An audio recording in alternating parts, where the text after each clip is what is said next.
एक नया फैशन इस देश में चला है और आम जनता ये समझती है कि ये पुलिस का काम है। ये पुलिस का काम नहीं है। हाईवे पे मस्जिद, हाईवे के नीचे मजार, सरकारी जमीन पे मजार, इलेक्शन कमीशन के बराबर में मजार, रेड क्रॉस रोड पे मजार, एयरफोर्स भवन के सामने मस्जिद।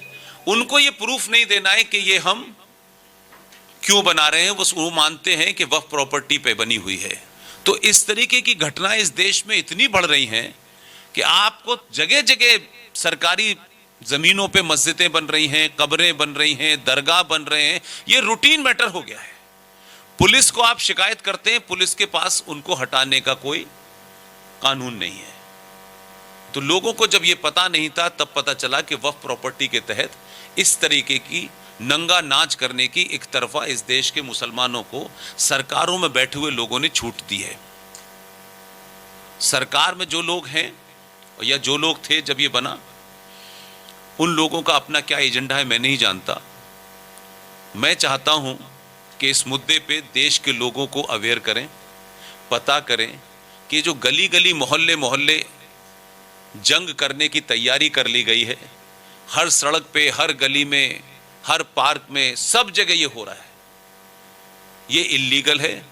इस मुहिम को हम पिछले 3-4 महीने से शुरू की है और ये हमारा मुद्दा होगा कि राजनीतिक दल अपनी राजनीति करें, सरकार की अपनी क्या प्रायोरिटीज़ हैं, कब करेंगे, कैसे करेंगी, किसको करेंगी, किसको नहीं करेंगी।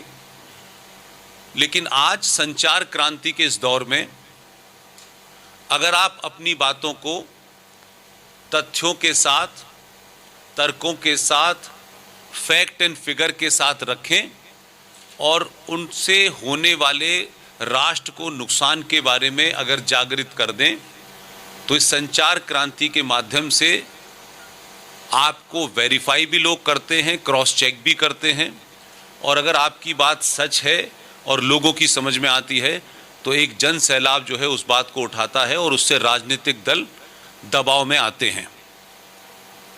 इसी तरीके के एक मुद्दा है जो शायद आपको भी शायद नहीं पता होगा, हमको भी शायद नहीं पता था, इसलिए वो मुद्दा हमारे लिए सबसे बड़ा मुद्दा है। 1922 में जब भारत में अंग्रेजों का रूल था, उस वक्त वक्फ प्रॉपर्टी कानून बना था। उसके बाद 1956 में नेहरू जी की सरकार ने उसमें अमेंडमेंट किया।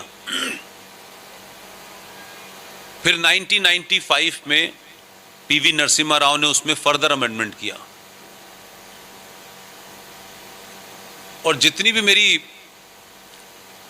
बातचीत है, देश भर में मैं जहां भी जाता हूं, आम आदमी को ऐसे मुद्दों का पता नहीं है। और ये मुद्दे आम आदमी से भी जुड़े हुए हैं और खरबपति और अरबपति से भी जुड़े हुए हैं। 1995 में वक्फ प्रॉपर्टी एक्ट जो अमेंडमेंट होके लागू हुआ, वो 2013 में कानून बन गया, संसद ने उसे पास कर दिया। अब उसमें क्या ऐसी बात है जो मुझे लगता है या आपको लगता होगा कि इस मुद्दे को उठाने की क्या ज़रूरत है या क्यों उठाया जा रहा है या इसमें कहाँ राष्ट्र आ रहा है, तो मैं आपको उसका थोड़ा सा ब्रीफ देना चाहता हूं।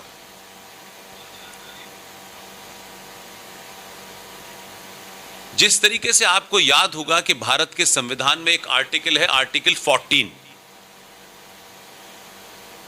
आर्टिकल 14 ये कहता है कि भारत के अंदर जो भी नागरिक है, उसका रंग क्या है, उसका मजहब क्या है, वो क्या करता है, क्या नहीं करता है, अमीर है, गरीब है, सारे लोग देश के आर्टिकल 14 के तहत संविधान के सामने सब बराबर हैं।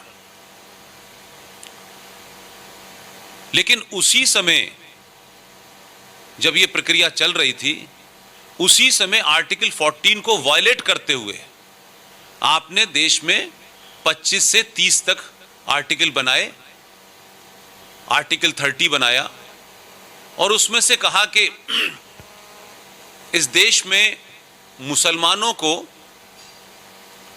अपने मजहब की तालीम, अपने दीन की तालीम देने के लिए अलग से वो अपने इंस्टीट्यूशन खोल सकते हैं। इसी तरीके से देश को बिना बताए 1993 में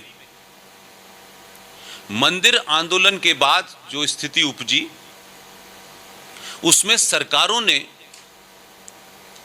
बिना किसी बेसिस के, बिना किसी डेफिनेशन के यकायक एक अनाउंसमेंट कर दिया और कहा कि भारत के अंदर 5 मजहब अल्पसंख्यक हैं। उसमें बौद्ध है, ईसाई है, सिख है, मुसलमान है और एक और कौन है, और पारसी, सॉरी। अब ये 5 पंथों को कहा कि साहब ये अल्पसंख्यक है देश के अंदर, और उसके फौरन बाद ही आपने नेशनल कमीशन फॉर माइनॉरिटीज बना दिया। आपने भारत के संविधान को ब्लेटेंटली फिर दोबारा से इरोड किया, उसकी फिर अवहेलना की, और ये 1993 में बन गया और ये चल रहा है। हम लोगों ने जब सरकार से आरटीआई लगा के ये पूछा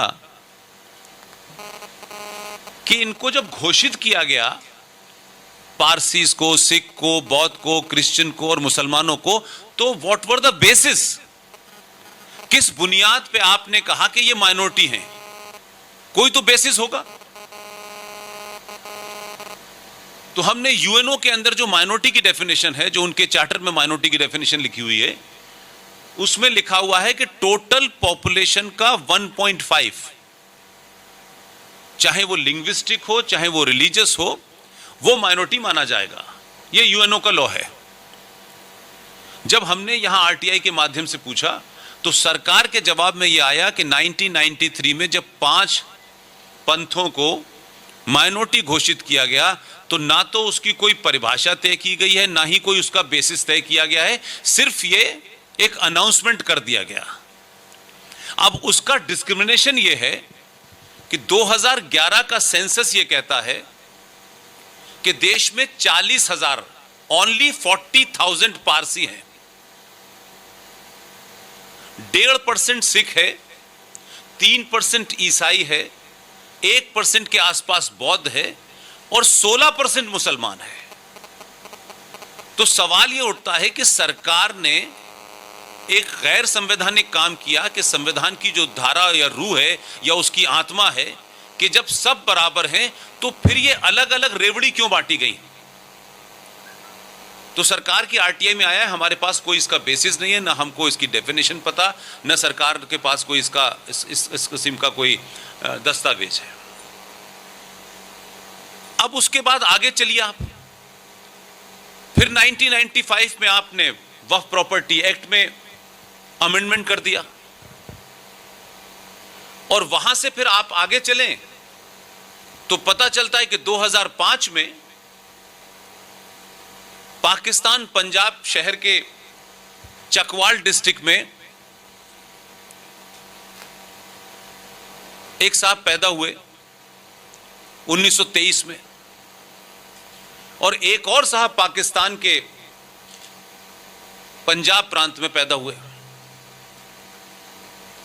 ये दोनों लोग पार्टीशन के वक्त भारत आ गए। ये पृष्ठभूमि इसलिए बता रहा हूं ताकि आप उसको समझ सके कि कोई फैक्ट आपके पास गलत नहीं हो। उसमें से एक देश के प्रधानमंत्री बने 2005 में और एक साहब दिल्ली हाई कोर्ट के चीफ जस्टिस होकर रिटायर हुए। दिल्ली हाई कोर्ट के चीफ जस्टिस जो रिटायर होके हुए